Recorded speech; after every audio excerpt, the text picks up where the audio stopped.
ટ્રેનોમાં મુસાફરોના કિંમતી સામાનની ચોરી કરતી અને અમદાવાદના વિસ્તારમાંથી અનેક ગુનાઓને અંજામ આપતી આંતરરાજ્ય ગેંગ સોસી ગેંગ વિરુદ્ધ સુરત રેલવે પોલીસ દ્વારા ગુસ્સી ટોકનો ગુનો નોંધી ટોળકીના 8 આરોપીઓની ધરપકડ કરવામાં આવી છે. પશ્ચિમ રેલવેમાં અને અમદાવાદ વિસ્તારમાં અનેક ગુનામાં સંડોવાયેલી ટોળકી સામે સુરત રેલવે પોલીસે ગુસ્સી ટોકનો હથિયાર ઉગામ્યો છે. ગુજરાત રાજ્ય સહિત અન્ય રાજ્યોમાં રેલવે મુસાફરોની કિંમતી સામાનોની ચોરી કરતી સંગઠિત ટોળકી રીતે ત્રાસ મચાવતી ટોળકી સુરત રેલવે પોલીસના ગુનામાં ઝડપાઈ હોય. જેથી આરોપીઓનો ભૂતકાળ જોયા બાદ સુરત રેલવે પોલીસ દ્વારા ટોળકી સામે ગુસ્સી ટોકનો ગુનો નોંધાયો છે.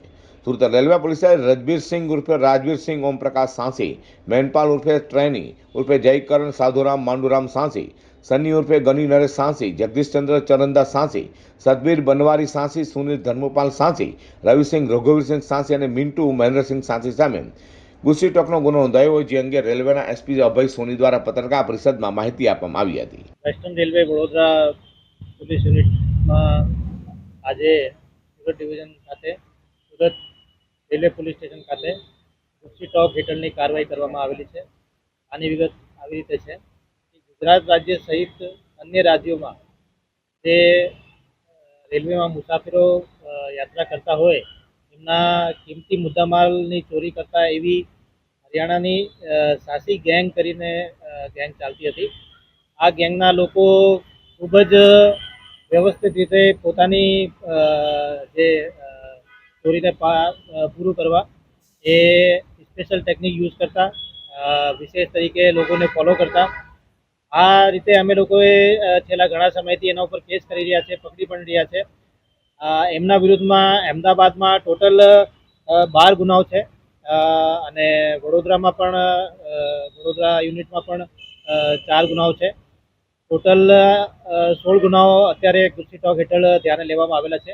એના સિવાય પણ વડોદરા યુનિટમાં 3 અન્ય ગુનાઓ છે અને ગુજરાત સિવાય મહારાષ્ટ્ર અને કર્ણાટકામાં પણ એમના ગુનાઓ છે. તો ગુસ્સી ટોક ખાતે અમે લોકોએ 16 ગુનાઓ એના ધ્યાન લીધા છે અને નામદાર કોર્ટ સામે રજૂ કરતા કોર્ટે પણ ગુસ્સી ટોકની ઉમેરા કરવાની મંજૂરી આપી છે. આ ગુનામાં ટોટલ 8 જેટલા આરોપી છે. એમાંથી 5 અત્યારે અમદાવાદ સેન્ટ્રલ જેલ ખાતે અન્ય ગુનાઓમાં પકડાયેલા છે, જેની અમે લોકોએ આવનાર સમયમાં ધરપકડ કરવાના છે. એ બધા લોકો જે છે એ હરિયાણાના જુદા જુદા જિલ્લાઓના, જેમ કે હાંસી જિલ્લા, ભિવાડી, અન્ય જિલ્લાઓના રહેવાસી છે અને આખા ભારતમાં એ લોકો ફરતા હોઈએ છીએ અને એ લોકોને ટાર્ગેટ કરે કે કોઈના કિંમતી મુદ્દામાલને કઈ રીતે કાઢવું અને લાખોની ચોરી કરતા હતા. ખૂબ જ ત્રાસ હતો એમનો આખા વેસ્ટર્ન રેલવે સહિત અન્ય રેલવેની યુનિટમાં.